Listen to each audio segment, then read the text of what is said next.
Përshëndetje të nderuar shqiptar dhe mirë se keni ardhur në podcastin më të ri për MMD-n, siç e shihni dhe nga vetë titulli, do doja ta filloj këtë podcast dhe këtë punë të parë duke ju uruar gëzuar festat e nëntorit.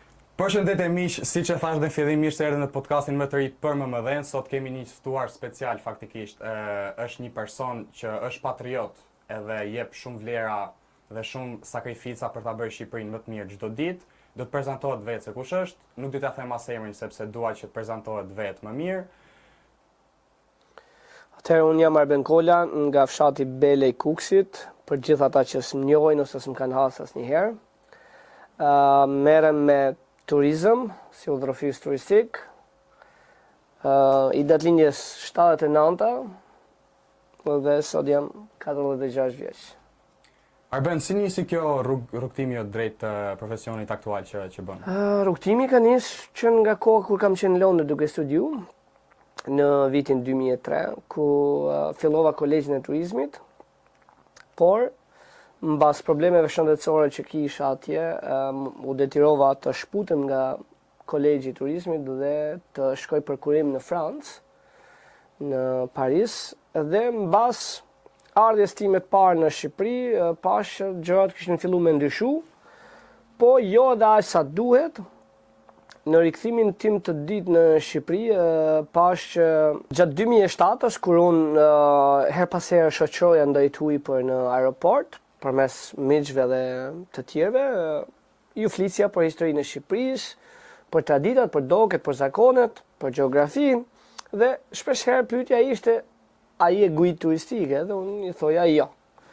Edhe me rikthimin tim të tretë nga Anglia, në fund të 2010-s, vendosa që të merrem me turizëm dhe nga 2011 filloj ta praktikoj punën si udhëfys, të cilën tashmë kjo punë është bë diçka e përditshme për shumë shqiptarë, jo vetëm unë. Në fillimet e mia, udhëfysit turistik kanë qenë vetëm ata të hershmit dhe ata që kishin agjencitë të tyre, ka qenë një punë jo shumë e njohur të shumica e shqiptarëve. Tashmë me rritjen e turizmit kemi një 10 fishim si thoshti të udhëfysave, të disiplinave të ndryshme. Edhe kjo është një punë e bukur se na bën më shumë të lidhur me shqiptarët e trojeve, pasi shpeshherë dalim në Kosovë, në Maqedoni, në Maltëzi, dhe kjo na bën më shumë me ndërvepru me njëri tjetrin. Është një punë e bukur, pasi të njeh edhe me njerëz nga gjithë bota, me njerëz të cilët në rrethana të tjera nuk do ishte e mundur për t'i njohur. Kuptoj. Faktikisht nuk është se e vej në diskutim që ti ke një atë dashuri shumë të madhe që edhe me fjalë besoj nuk mund ta përshkruash të plot. Po ka një moment një për shembull që thu boll kaq kam mundësi ta ushtroj si profesion edhe kjo është mosha që mendoj që është perfekte domethënë për t'i bërë pezu dhe për të vazhduar pleqërinë ose planet e tjera të jetës që ken kokë.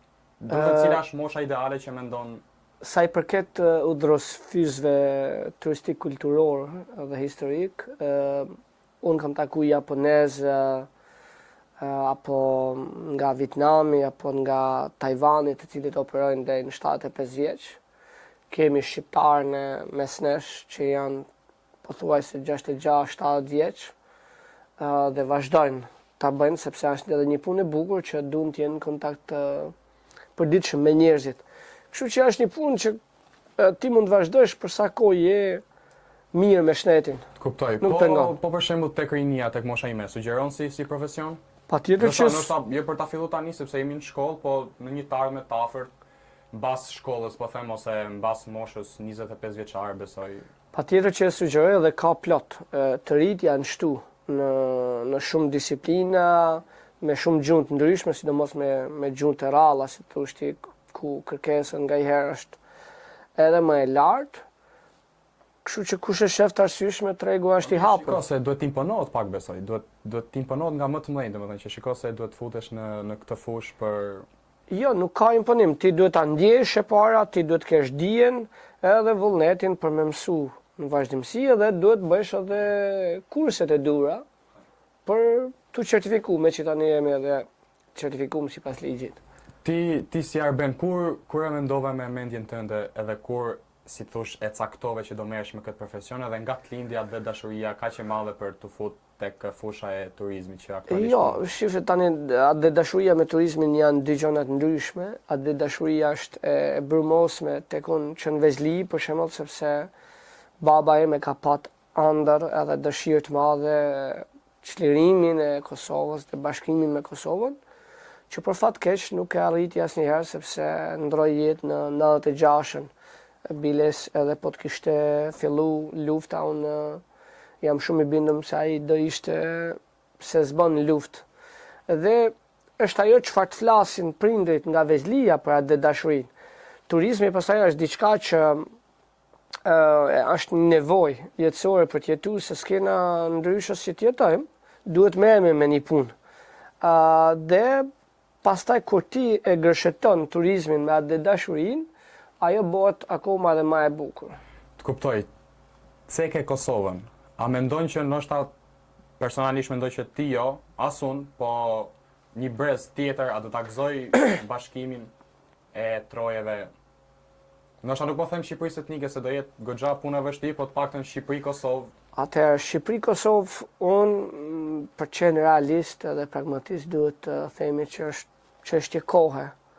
Ndoshta jo të gjithë shqiptarët janë gati, ndoshta politikanët nuk janë gati, por mbase Zoti ka bërë një mrekulli përmes miqve tanë shekullor për të bërë ky bashkim realitet. Dhe unë besoj fort se është diçka arritshme. Diçka shumë e afërt. Diçka shumë e afërt. Shumë afërt. Vitet s'mund t'i përcaktojmë, po diçka shumë e afërt. Po një tarmet për afër. 5 vjeçar. 5 vjeçar. Për 5 vjet ti thuaj që do të jemi bashkë me Kosovën. Po, pse mos jemi, ne kalojmë kufirin në kam çdo ditë. Ata që kanë bakti i kullosin në diant e tokave, se s'pa e quajmë kufirit, ne kalojmë në pikat kufitare pa kontroll. Bashkimi është pothuajse i krim. Ne kemi tashmë prezencën përmes natës të ushtarëve tanë atje, dhe martesat që kanë ndodhur gjatë këtij 20 viteve, biznesin, ndërveprimi, lëvizjet për të jetuar, ke shqiptarë që kanë regjistruar bizneset në Kosovë, edhe ke shqiptarë të Kosovës që i kanë regjistruar në Shqipëri. Kemi dy kryeqytete, Tirana dhe Prishtina. Nëse Shqipëria që uroj jo mbas 5 vitesh, po që nesër të bashkohemi, cili do ishte kryeqyteti perfekt për ty? Tani kryeqyteti i duhur duhet të ishte një që i afron edhe infrastrukturën e duhur ose për ta ringrit të ri. Për vetë ngjarjet historike që janë zhvilluar do i takonte Prizrenit, për arsye të lidhjes Prizrenit. Ku bo bashkimi i parë i shqiptarëve aty mbas. A mendon që do ishin shqiptarët dakord për Prizrenin? Edhe nëse nuk do ishin shqiptarët dakord për Prizrenin, duhet me qenë vetë Prizreni, sepse është historia aty.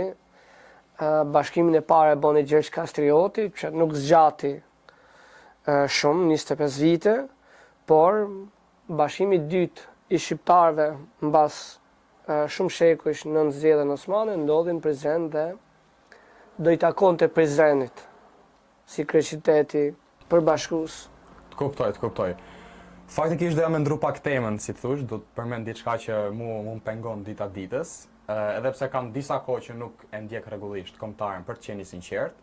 A mendon për tifozat kuqezi që ka qenë një veprim i dur nga ose mos për tifozat kuqezi, për plisat, për ballisat e Tetovës, për gjithë tifogrupet ultras që janë përjashtu, janë përzënë, si thosh, nga stadiumi, ku ata kanë qenë lojtarë 12 gjithmonë i kombëtarës. Edhe në humbje domethënë ishin të vetmit që bërtasin dhe japin shpirt ekipit. Nëse ne duam të shkojmë drejt perëndimit, duhet marrim shembujt e perëndimit. Në perëndim as që qohet në përmend që të përjashtohen grupe të tilla, sepse këto janë grupe që i kanë dhënë jetë. Futbolli për shumë njerëz është një emocion i veçantë. Për mua është vetëm kur luajnë kombëtarja, me thënë drejtën, jo kur luajnë shtete të tjera. Dhe është gabimi më i madh historik, por si duket ne jemi të kapur, dhe kjo është e dëshmuar tashmë, jo vetëm te Federata e Futbollit, ne jemi të kapur te qeveria, ne jemi të kapur te ministrit, nga ata miq shekullor që s'mundën Shqipërinë ta kontrollojnë përmes luftës, tani po kontrollojnë përmes mekanizmave tjerë.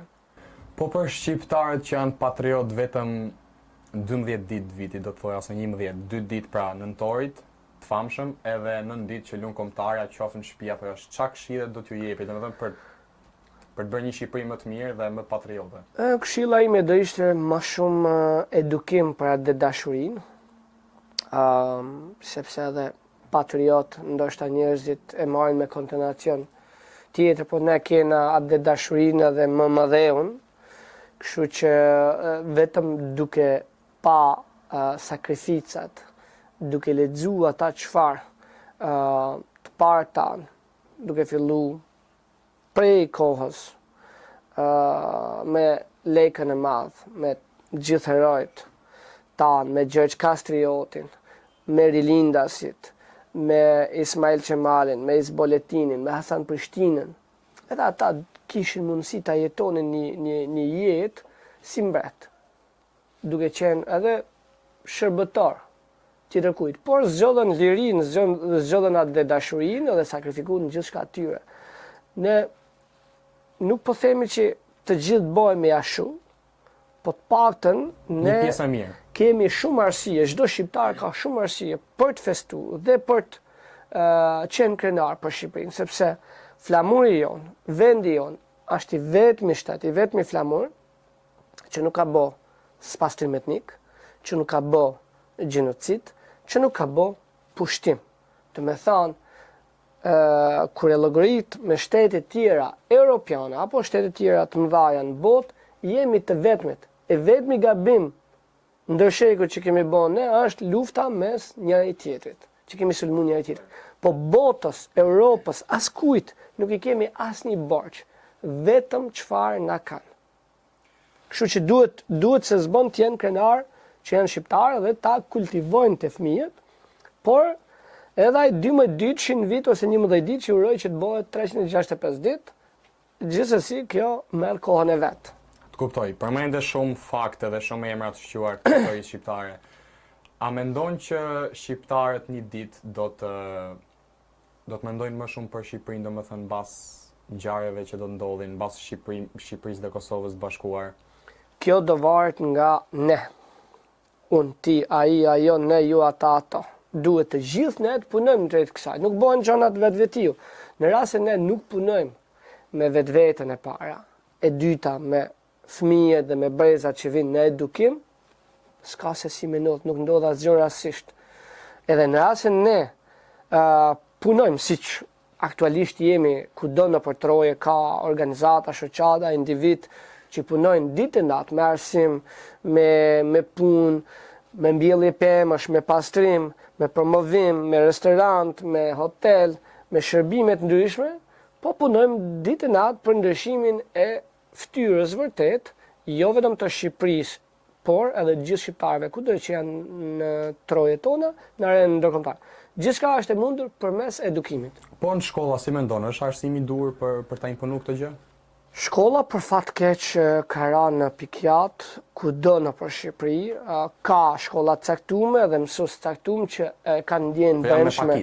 Po, janë me pakic, pasi sistemi është bërë aq i scrupullt sa ju ka imponu agenda pa lidhje dhe mësuesin sot ja kanë heq edhe seriozitetin e dikushëm, rëndësinë e dikushme, dhe duhet se s'bën të kthehet vëmendja edhe i herë të arsimi, sepse arsimi është qelsi i gjithçkaje. Po nëse do të kishe për shembull në dorë 3 ligje, po them, ose 3 rregulla që do t'i shtoje, ndoshta jo vetëm arsimit, po edhe thjesht kushtetutës ose gjithçka domethënë që ka lidhje me mbarvajtjen e ngjarjeve në Shqipëri. Cilat do ishin edhe 3 që të mendojnë që Shqipëria mund të bëjë ndoshta një republikë më fort, si nga ana e popullsisë edhe nga ana e para do bëja një ligji i harmonisë, që do të thotë me pajtu shqiptarët njerë që janë në shumë konfliktet mëdhaja. Nuk bëhet kjo nuk jo, bëhet. Përmes një ligji ku shumë shqiptarë të paktën këto që janë konflikte për prona, kjo bëhet me ndërmjetësimin e shtetit, ku ti jep diçka, shteti jep diçka, bën ca lehtësime dhe me ul armiqësimin midis shqiptarëve. E dyta do ishte ligji i kundër tradhtisë, që do kishte fuqi paravepruese, vepruse në aspektin kombëtar të institucioneve. Çdo kush që ka punu, shiftet le të ralltojnë, s'është problem shiftet. As shiftet nuk është mirë, domethënë, por ne po flasim në aspektin e institucioneve shtetërore, ata që vendosin rregulla për arsimin të ardhmen, ku të kishte ligji e fuqi paravepruese, vepruese dhe prapavepruese, ku të gjithë ata që ndër vite kanë punu kundër shtetit shqiptar, kanë bërë korrupsion të lartë, mbi 100.000 euro zemë mbas viteve 2005, nga 90 e mrapa mbi 50.000 euro, domethënë të sekuestrohen pronat e tyre, të arrestohen, të vehet damka e tradhtisë, edhe ata që meritojnë të jenë në burg edhe mundësisht jo në burg, po duke pastru rrugët e Shqipërisë 6 ditë në javë, edhe dikush ti monitoronte me dron. Ligji 3 do ishte ligji për rikthimin e dinjitetit në arsim, sepse pa këtë ligjin e dytë, ku ne arrestojmë tradhtarët, konfiskojmë pronat e vjedhra të shqiptarëve, i japim drejtësi, nuk do arrinim te ligji i 3 që ka të bëjë me arsimin, ku duhen edhe fondet e dura për me i dhanë dinjitetin që ka pat një herë një kohë. Pra i the këto tre ligjet ose tre rregullat që tre dëshirat e mia. Po tre dëshirat e dhëmbës të famshme të Aladinit. Mendon që shqiptarët nëse do e shihnin këtë ligj, domethënë që është i vënë edhe është për tu zbatuar, është vënë për tu zbatuar, mendon që do të ishin gjithë gati për ta zbatuar apo do të kishte edhe nga ata që do dilnin kundra ose protestë? Gjithmonë në çdo shekull, në çdo regjim, në çdo sistem ka kundërshtar. Do të ketë kundërshtar. Opozit pra. Po, opozit. Dhe gjithmonë dikush do preket. Dhe në këtë rast do preken të këqit. Mirë, po në Shqipëri dominojnë të mirët, jo të këqit. Të këqit janë pakica që kanë punojnë, kanë vepru dhe veprojnë vetëm duke vjedh shqiptarët. Të mirët janë ata që vazhdojnë të vuajnë, vazhdojnë të ikin, edhe vazhdojnë të ndrojnë për një Shqipëri të mirë. Dakor, të flasim një çik për futboll tani se na ka qefi. Si mendon për Shqipërinë dhe Kosovën? Do ikin botror apo jo? Do dëgohet shpreha famshme a jemi live në Amerikë apo jo? Atje kam frikë se do thënë në Amerikë a jemi live. A jemi live. Më fal që ndërpres, edhe kameraman Arbert lutem, edhe nëse keni një përshëndetje, jemi live, domethënë zeni sikur jemi live edhe mund të përshëndesim miqtë tanë që i kemi përtej mollës të kuqe. Mollës kuqe, Serbi e di vet. Serbi e di vet. Kështu që kjo do të ishte e dura, po ne duhet të përqendrohemi më shumë te edukimi sesa te sharjet, sepse ne përmes edukimit, përmirësimit të vetvetes, ne mund të arrijmë atë çfarë ka qenë projekt i shqiptarëve për shumë shekuj, por me bashkëtu në paqen, në harmoninë të trojet e veta. Kuptoj. Po nëse do kishte ndorë zgjidhje Shqipëria ose Kosova, cila do të deputonte në Amerikë për ty? Një përfaqësues. Për mu do çoja Kosovën. Kosovën? Po. Ka ndonjë arsye specifike? Shumë arsye. Shumë. Ka shumë arsye, ata kanë dhënë gjithçka për shqiptari. Ata kanë vujt më shumë. Ne vujtëm nga dreqi jonë që kishim regjimi komunist, ata vujtën nga regjimi qetnikëve, kështu që ata e meritojnë dhe ata duke qenë që çdo ditë më shumë po na tregojnë përmes shumë disiplinave në futboll, në judo, në karate apo disiplina të tjera që janë njerëz të përkushtuar dhe mjafton të ishe për 28 nëntor në Kosovë. Nismë në disa miqve tjerë që kishin si ide, Johnson Simonit edhe Arben Bobanit, komuna e Deçanit ishte tregu e gatshme me i herë dhe ka dalë diçka shumë e bukur që përkujton herojt e luftës dhe gjithashtu ata të pafajshmet që u vranë gjatë luftës fundit në Kosovë. Kështu që Kosova është për ne, është burimi që na ushen me atë dashuria la. Kuptoj. Po nëse do të debutonte pra Kosova siç po thu, a mendon që do bënte diçka në grup ose a do kalonte grupin apo si do ballafaqoj me atëherë botrori ku shkon botror për mendimin tim nuk është ekip Iran ku dobet. Jo, po ka diçka, ata e kanë dëshmuar me pak vite që kanë arrit kanë një ngritje të fuqishme, të jashtëzakonshme dhe arsyeja pse ata do hesin më shumë se ne, për arsye se bara e përgjegjësisë mbi ta pak më e madhe. Është më e madhe. E kupton se po përfaqësojnë shqiptarin tani, sepse u hoq më mëdheu dhe është dega kryesore. Kuptoj. Edhe përgjegjësia do ishte më e madhe dhe ata do jepnin maksimumin e tyre. Siç ndodhi me ekipin ton gjatë ndeshjes fundit në Serbi ku të gjithë ishin në maksimum. Në Serbi ishte harda sa aty lutem Leskovs, një vend që gjithmonë do të jetë pjesë e shqiptarisë, le të themi, se Shqipërisë ndoshta jo 28000 km2, po do të jetë pjesë e jona dhe e thot historia, jo se po e them. Jo, ajo është, domethënë në mendje në zemër ne e kemi, por pa gërshëtimin e gjithë lojtarëve që luajtën si asnjëherë më parë, me thënë drejtën, në aspektin i madh i vogël dhe ata që ishin stol, në aspektin e bashkëpunimit, se shpeshherë ne jena vetjak, vetëm kemi dëshirë me lujt për vete, po jo me bashkëpunu me kolektan. Ati kam pa diçka që quhet, domethënë, perfekte. Bashkëpunimi ka qenë Bashkëpunimi ka qenë maksimum, edhe prandaj them, në rast se kjo do ndodhte në Amerikë, unë e di që shqiptarët e Kosovës do hesnin më shumë se kombëtarja e jonë. E Shqipërisë. Sepse do kishin barën e vetës edhe barën e mëmëdheut. Është vetë kanë tjetër mentalitet në fush me atë barë. Kurse unë i lutem Zotit edhe zonave të malit që të shkojnë të dyja. Pse jo? Do të ishte e bukur. Atëherë, para shumë kemi ardhur tek fundi i podcastit, do të jetë pyetja finale që unë mbyll me çdo të ftuar. Përzidhet faktikisht nga i ftuari kush është. Arben, nëse do të kishe 60 sekonda kohë, cili do të ishte heroi kombëtar që ti do të çoje nga varri dhe cilat do të ishin fjalët, rreshtat, biseda që do konsumoje me te? Për mua dhe për shumicën e shqiptarëve do ishte Gjergj Kastrioti Skënderbeu.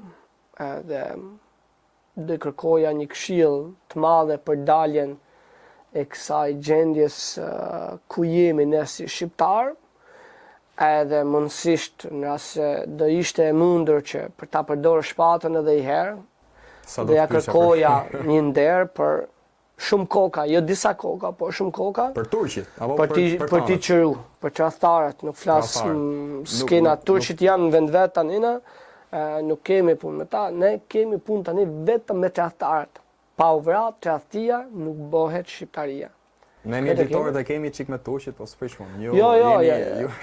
Të lutem, ne tani gjithë problemin e kemi me tradhtarët e brendshëm, me askan tjetër. Lufta brenda llojit pra. Lufta me vetveten edhe me edukimin. Të punojmë për edukimin. Kuptoj. Pra këto do të ishin rresha që do t'i thoje heroit ton kombëtar Gjergj Kastrioti Skënderbeu. Në Kërçov po ta shohësh, statuja e parë në trojet shqiptare në një fshat. Është fshati i parë? Fshat. Po. Si quhet fshati? Gorana fal besoj është popullsinë 100% shqiptarët apo ka dhe fal shqiptarëve që kishin një organizatë, unë mësova gjatë vizitës Gorana në Amerikë dhe në Zvicër, por unë e mora vesh përmes një adedashit të veçantë, Gjergj Preknoca, i cili ka dhënë një kontribut në shumë aktivitete, edhe puna e realizuar nga artisti i madh, Fiçiri Kasa, ishte e jashtëzakonshme, kështu që Gorana është fshati i parë në trojet shqiptare që që ka ka një statujen e Gjergj Kastrioti Skënderbe. Dash zoti u shtofshin edhe erdhën fundin e podcastit puntatës të parë. Para se ta mbyllim, do doja t'ju njoftoja që do të kemi, si thush, nga zhanërat më të ndryshëm, do të kemi të fushës të politikës, të fushës të muzikës, fushën e patriotave, fushën e sportit, do jetë një podcast që seriozisht do t'ju pëlqejë si juve edhe mua. Beno, të falenderoj. Faleminderit edhe të uroj suksese. Deri në puntatën e ardhshme që do të jetë një spektakël, deri atëherë mirë takofshin.